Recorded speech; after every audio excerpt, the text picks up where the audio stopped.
Dhammayatra is a Hindi term for pilgrimage, meaning the visiting and honoring of holy sites. In Buddhism, King Ashoka is considered to be the father of the Dhammayatra. He was born about 300 years after the Buddha. He was known as Ashoka the Great not only because of his worldly power, but also because of his virtuous human qualities. He fought many wars in his early years, and he extended his kingdom until it reached over almost the whole Indian subcontinent. Upon seeing the horrors of war, he later became a convert and patron of Buddhism and depicted its messages of nonviolence and loving-kindness onto stone pillars. He built many stupas, and under the guidance of his spiritual teacher, the monk Upagupta, traveled to all places of significant events in the Buddha's life. At each place he erected a pillar and made inscriptions so that later generations could recognize these places. In order to revive the Ashokan tradition of the Dhammayatra, the Watsangatans group of pilgrims, on the 14th of December 2009, set out on foot following a route often walked by the Buddha himself. Bodh Gaya. It was here that the Buddha subdued Mara and attained the perfectly complete enlightenment. Though at first doubtful, the Buddha, out of compassion for all beings, decided to teach the Dhamma that he realized.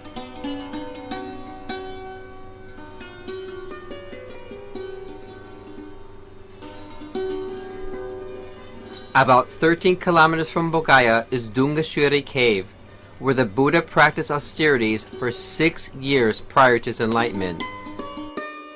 It is said that the cave self-manifested in order to receive the Buddha to be. A little further is the city of Gaya, which was often visited by the Buddha. Here he mysteriously left a footprint in basalt stone at a place today called Vishnupad.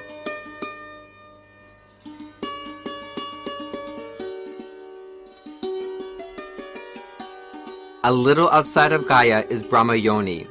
Here the Buddha taught the famous fire sermon to the 1,000 Madhya ascetics who upon hearing it became enlightened.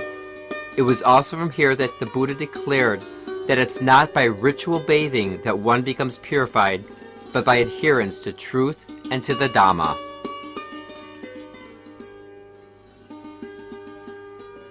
From Gaya, the road goes on to Rajgir. About 10 kilometers outside from Rajgir is a place called Vastivana. Here, King Saniya Bimbisara, together with 120,000 Brahmin householders, went to receive the Buddha when he first came to Rajgir. The Buddha gave them the 5 precepts, and thus all became Buddhists. It was the first time the Buddha gave the 5 precepts to lay people.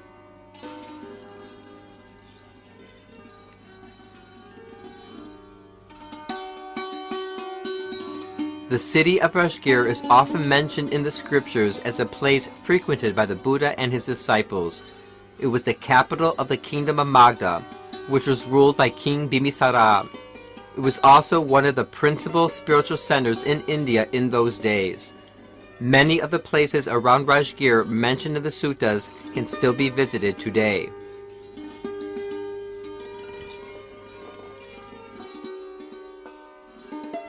For example, Weluwana Monastery or Bamboo Grove. This was the first Buddhist monastery in the world. It was offered by King Bimbisara to the Buddha to make it easier for his devotees to visit him. It was here that the Buddha gave the Awata Patimokkha to 1,250 arahants who had assembled spontaneously without any previous arrangements.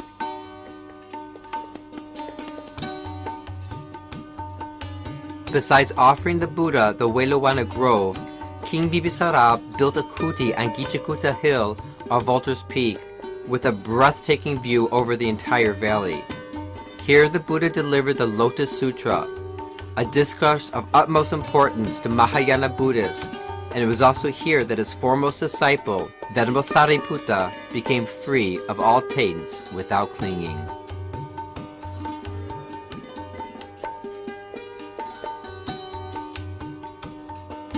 A little further down the hill is Jiwakam Ravana Monastery, built by the Buddha's personal physician, Jiwaka. Bimbisara's jail is a place called so because it was supposedly here that Prince Ajatasattu imprisoned and killed his father in order to take over the throne. It is said that King Bimbisara could see the Buddha meditating on Vulture's Peak through his prison windows, which gave him some relief from his suffering. The Satadhara hot springs were known for their healing power since ancient times and were often visited by monks who lived in that area.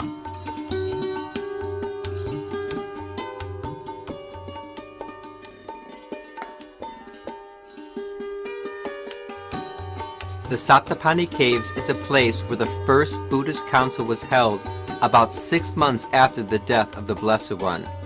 500 arahants, with Venerable Mahakassapa as their leader, gathered here to codify the teachings so that they wouldn't become lost.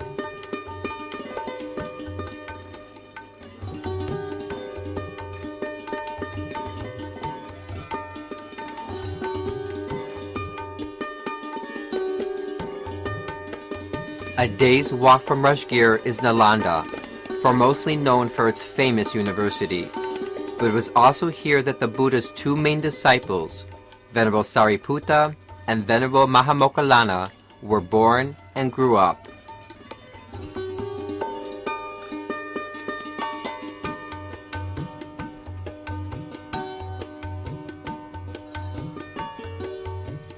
Nalanda University was, in its days, the largest university in the world, with over 10,000 students, 3,000 teachers, and a library with over 9 million manuscripts, before it got destroyed by the Muslims in the year 1193 AD. Monks and lay people would study here, and many Mahayana sects can trace their origins back to this place.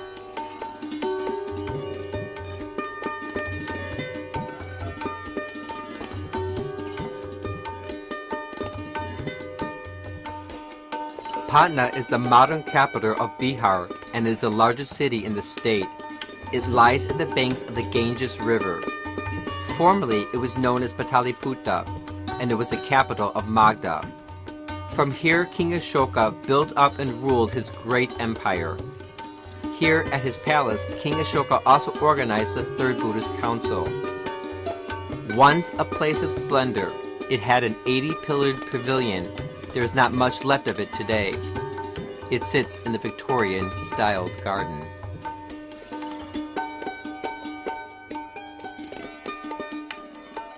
Crossing the Ganges, we leave the kingdom of Magda and enter the land of the Lashavis with its capital at Vaisali.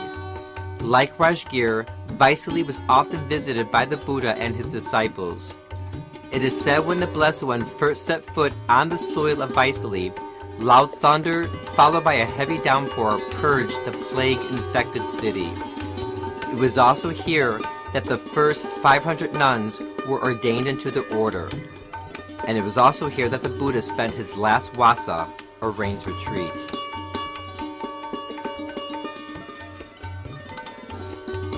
At the assembly hall, the Buddha gave Dhamma discourses to the Lashavis, especially the famous Ratana Sutta, upon which hearing it, 84,000 people embraced the new faith.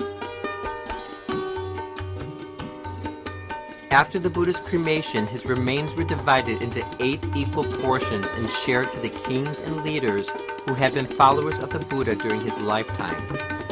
The Buddha relic stupa at Vaisali is one of the original 8 stupas in which the Blessed One's remains were kept.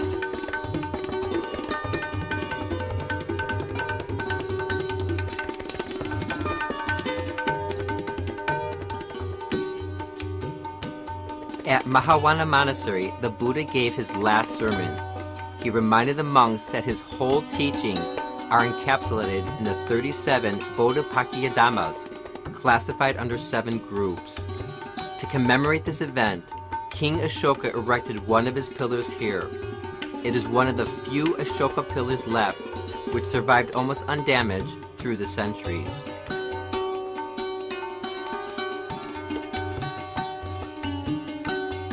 The way from Vaisali to Kushinagar is well described in the Maha Sutta, the discourse on the last journeys of the Buddha. The first stop along the way, Caesarea, located about 65 kilometers north of Vaisali. It was here that the Buddha took leave of the reluctant Lichavi devotees, whom he gave his alms bowl and some hair pieces. To house them, they built a small earthen stupa, which was later greatly enlarged by Emperor Ashoka, and it was probably the largest stupa of its day.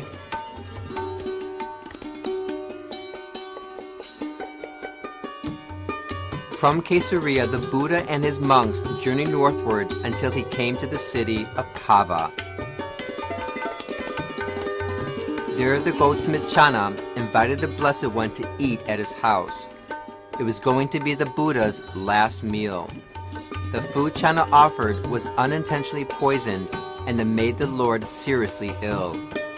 Channa was overcome by grief, but the Buddha comforted him by saying that the merit of offering the last meal to a Buddha is very high indeed, and Channa, through this deed, would reach the heavenly realms. Seriously ill, the Buddha traveled on. From a river where they had stopped to rest, the Buddha told Ananda to get some water in order to wash and to drink. Ananda was reluctant because just prior to their arrival, 500 ox carts had passed through the river, making it very muddy. But the Buddha told Ananda to get some anyway, and after doing so, the water became mysteriously clear. After the rest, the group continued walking. When they reached Kushinagar, they found a pair of 2 sala trees, which were, unusual to the season, blossoming over. The Buddha declared that he would enter final nirvana here, so the monks prepared a bed for him under the trees. Then the Buddha lay down with his head pointed to the north. After giving final instructions to his disciples and the gathered gods, he entered final nirvana. Today at this spot there is a stupa and a vihara with a lying Buddha image inside to remind us of this event, and thousands of Buddhas come here every year to pay their respect and to contemplate on the Buddha's final utterance. If there's birth, there's death. All conditioned things are of a nature to decay. Be diligent in your efforts to attain liberation.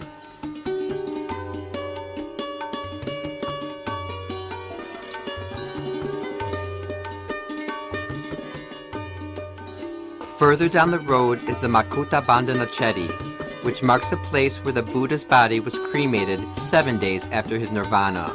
The master's body was washed and robed and placed in a casket of precious substances. The cremation fire was then lit by the Venerable Mahakassapa, who arrived just on that day.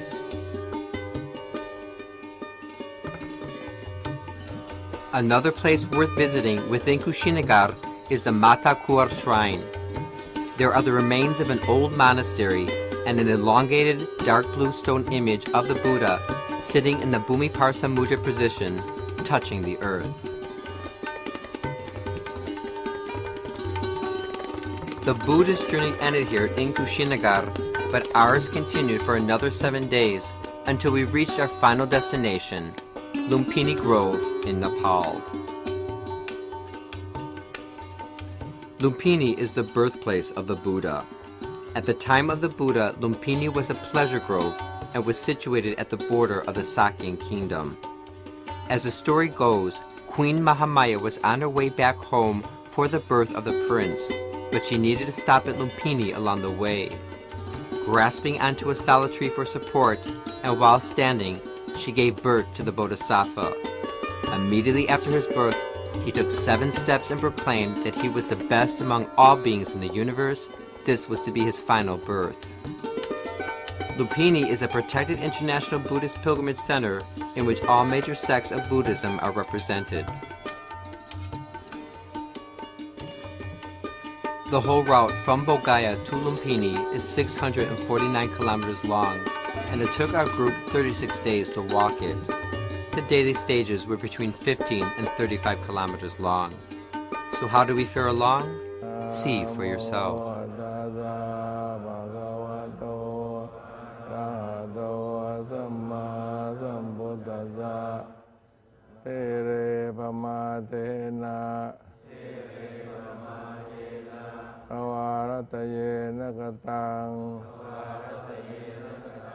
Sapang aparatang kamadno pante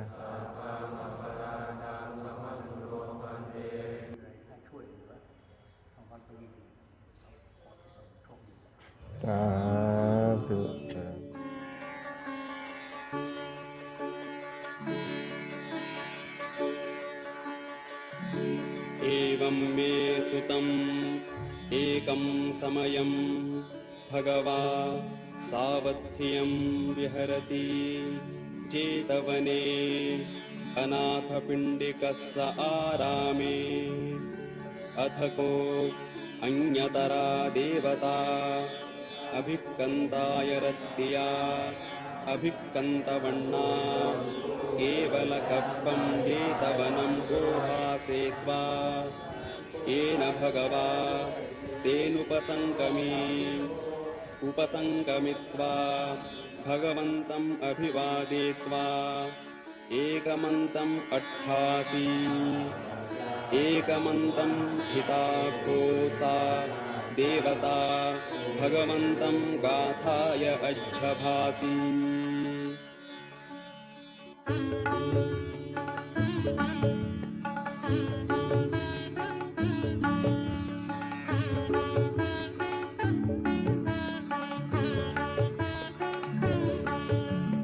बहुदेवा मनुष्या च मङ्गलानि अचिन्तयन् आकङ्क्षमानसोत्थानं ब्रूहि मङ्गलमुत्तमम् ब्रूहि मङ्गलमुत्तमम् ब्रूहि मङ्गलमुत्तमम् असेवना च बालानां पण्डितानां च सेवनां पूजा च पूजनीयानां एतं मङ्गलमुत्तमम् एतं मङ्गलमुत्तमम् एतं मङ्गलमुत्तमम् पतिरूपदेशवासो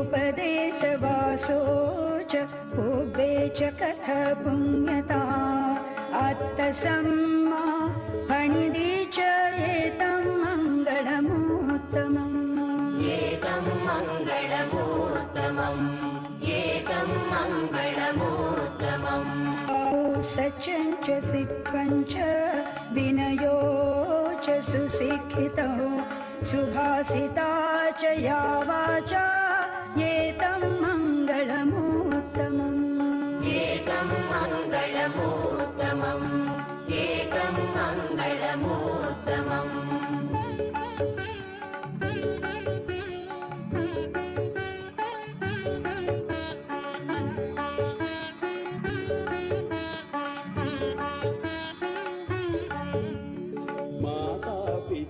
उपठानम् उत्तदारस्य सङ्गहो अनाकुलाचकं मन्ता एतं मङ्गलमुत्तमम् एकं मङ्गलमुत्तमम् एकं मङ्गलमुत्तमम् दानं च धम्मचर्या च ज्ञातकानं च सङ्गहो अनवज्जानि कर्माणि एतं मङ्गलमुत्तमम् एकं मङ्गलमुत्तमम् एकं मङ्गलमुत्तमम् आरति विरति पापा मज्जपाना च संयमो अपमादो च धम्मेषु एतं मङ्गलमुत्तमम् एकं मङ्गलमुत्तमम् एकं मङ्गलमुत्तमम् काररो च निवातो च सन्तुष्टि च कतन्युता कालेन धम्मश्रवणम् एतं मङ्गलमुत्तमम् एकं मङ्गलमुत्तमम् एकं मङ्गलमुत्तमम्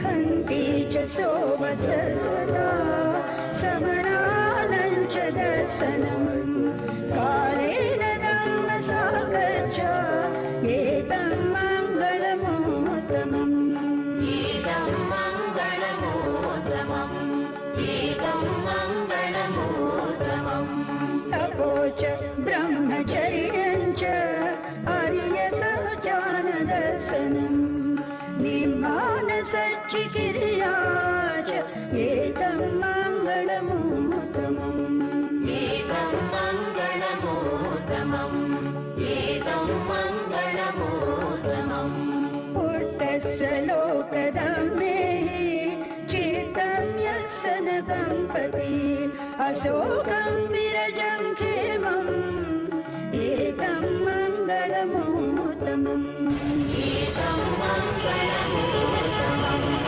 एकं मङ्गलमुत्तमम् एतादृशानि कर्माण सर्वत्रम् अपराजिता सर्वत्रस्तुतिं गच्छन्ति तं तेषां मङ्गलमुत्तमम् एकं मङ्गलमुत्तमन्ति एकं मङ्गलमुत्तमन्ति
श्री